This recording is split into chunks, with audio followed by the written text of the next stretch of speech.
Hello students, welcome to Ritika classes. आज हमारा CBSE में जो रिपीटेड क्वेश्चंस होते हैं उनको करने वाले हैं।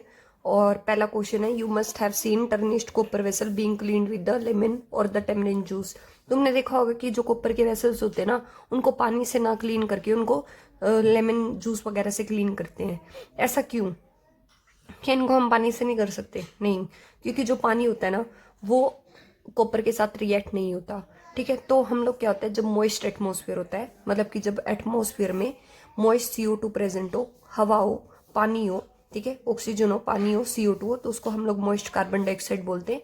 इसकी प्रेजेंस में क्या करते हैं, ये जो कॉपर है ये अपना जो है ब्राउन सरफेस का होता है ना, शाइनी ब्राउन सरफेस का, ये अपनी शाइनी ब्राउन सरफेस छोड़ देता है और उसके ऊपर एक ग्रीन कलर का कोट चढ़ जाता है, बेसिक, जिसे बेसिक कॉपर कार्बोनेट कहते हैं। ठीक है, और ये ग्रीन कलर का सब्सटेंस का फॉर्म में होता है CuCO3 CuOH2।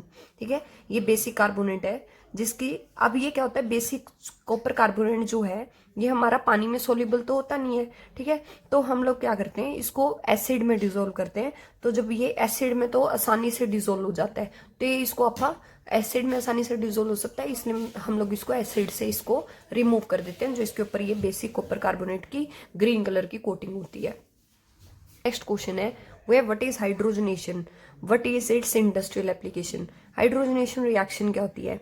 अब क्या होता है, हम लोगों ने अनसेचुरेटेड हाइड्रोकार्बन सुने हैं। अनसेचुरेटेड हाइड्रोकार्बन पता क्या होते हैं? जिनमें डबल बॉन्ड होता है। सेचुरेटेड हाइड्रोकार्बन जिनमें सिंगल बॉन्ड होता है। डबल ट्रिपल वाले अनसेचुरेटेड हाइड्रोकार्बन होते हैं। तो जब हम अनसेचुरेटेड हाइड्रोकार्बन में हाइड्रोजन की एडिशन करते हैं, मतलब हाइड्रोजन को ऐड करते हैं, और वो किस कैटलिस्ट की प्रेजेंस में होता है? प्लेडियम, प्लेटिनम, निकल की प्रेजेंस में, ताकि एक सेचुरेटेड हाइड्रोकार्बन बन जाए, तो उसको क्या कहते हैं हम लोग? हाइड्रोजनेशन। की हमने हाइड्रोजन ऐड किया इस रिएक्शन में। और इस रिएक्शन को हम लोग क्या करते हैं, यूज करते हैं वनस्पति ऑयल को वनस्पति घी बनाने में। ठीक है, तो ये हमारी हाइड्रोजनेशन की एप्लीकेशन होती है। अब हमारे पास नेक्स्ट क्वेश्चन है, नेम द फॉलोइंग। वो ऑर्गन का नाम बताओ जो कि बाइल को स्टोर करता है। वो ऑर्गन का नाम है गॉल ब्लैडर। और वो ऑर्गन का नाम बताओ कि जो कि हमारा बाइल को सिक्रीट करता है। सिक्रीशन करने वाला काम लीवर का है और उसको स्टोर करने का काम गॉल ब्लैडर का है। अब हम लोगों ने एक एंजाइम बताना है जो पेनक्रिएटिक एंजाइम में जूस में प्रेजेंट होता है, और उसके फंक्शंस भी बताने। तो एक एंजाइम क्या, मैं आपको सारे ही बता देती हूँ। ठीक है, और उनके फंक्शन भी बता देती हूँ जो पेनक्रिएटिक जूस में प्रेजेंट होते हैं। पहला एंजाइम है ट्रिप्सिन। ठीक है, ट्रिप्सिन क्या करता है, तो आप प्रोटीन को अमीनो एसिड में कन्वर्ट कर देता है। ठीक है, प्रोटीन किसके बनाते हैं? अमीनो एसिड को। प्रोटीन को तोड़ देता है अमीनो एसिड में। अमाइलेज नेक्स्ट है। अमाइलेज क्या करता है, कार्बोहाइड्रेट को शुगर में कन्वर्ट कर देता है। और लाइपेज, लाइपेज क्या करता है, हमारा जो फैट्स है उसको फैटी एसिड और ग्लिसरॉल में कन्वर्ट कर देता है। तो ये हमारे क्या है, वो एंजाइम है जो पेनक्रिएटिक जूस में प्रेजेंट होते हैं। अब हमारे पास जो नेक्स्ट क्वेश्चन है, वह why are is some patient of the diabetes treated with the injection of insulin. कुछ डायबिटीज के पेशेंट को इंसुलिन का इंजेक्शन क्यों दिया जाता है? पेशेंट जो डायबिटीज से सफर करते हैं उनके ब्लड में बहुत ज्यादा शुगर का लेवल होता है। ठीक है, तो ब्लड में शुगर का लेवल ज्यादा होने की वजह से उनमें इंसुलिन हार्मोन अच्छे से सिक्रीट नहीं हो पाता। ठीक है, तो उस ब्लड शुगर लेवल को मेंटेन करने के लिए कुछ डायबिटीज के पेशेंट को इंसुलिन का इंजेक्शन दिया जाता है। ठीक है, अब हमारे पास क्या है कि ये हमारा, इसलिए हम लोग डायबिटीज के पेशेंट को इंसुलिन का इंजेक्शन देते हैं। ठीक है, नेक्स्ट क्वेश्चन ये है, give the function of stigma and ovary.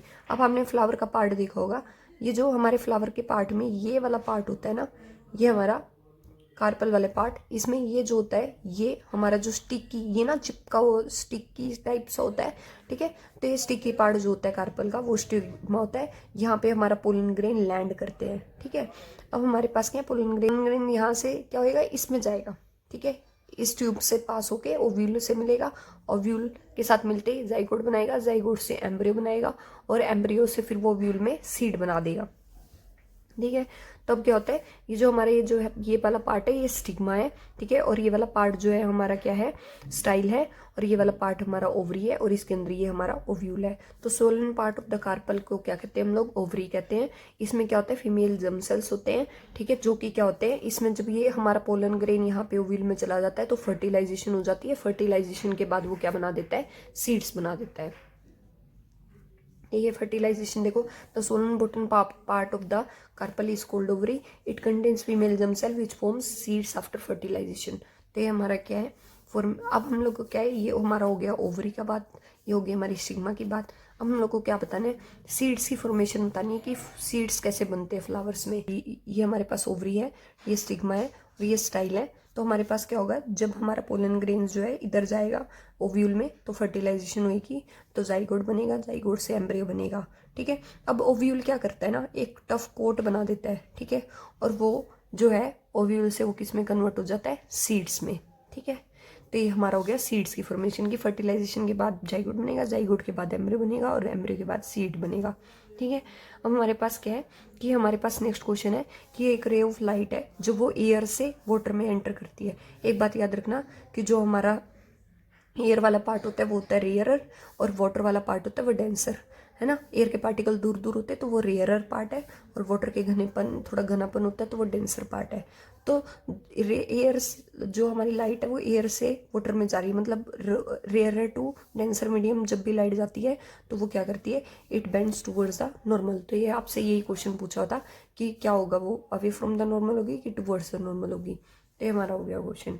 हमारे पास क्या है, नेक्स्ट क्वेश्चन है the magnification for a plane mirror is m is equal to +1। Magnification जो प्लेन मिरर की है वो +1 है। ठीक है, प्लस साइन क्या इंडिकेट करता है कि जो हमारी इमेज है वो वर्चुअल और इरेक्ट है। मैग्निफिकेशन से ही हम लोग पता लगाते हैं कि वो वर्चुअल इरेक्ट है कि रियल इन्वर्टेड है। अब अगर मैग्निफिकेशन की वैल्यू पॉजिटिव है तो वर्चुअल इरेक्ट है, अगर नेगेटिव है तो हमारे पास रियल और इन्वर्टेड है। अब अगर आपको हमारी वीडियो पसंद आई है तो हमारे चैनल को लाइक शेयर एंड सब्सक्राइब करें। और अगर आपको इस वीडियो की PDF चाहिए तो मैंने टेलीग्राम का लिंक दे रखा है, आप उस टेलीग्राम चैनल पे जाके आप लोग उस PDF को डाउनलोड कर सकते हैं। अगर आपको हमारी वीडियो पसंद आई तो आप हमारे चैनल को लाइक शेयर एंड सब्सक्राइब करें। Thank you very much.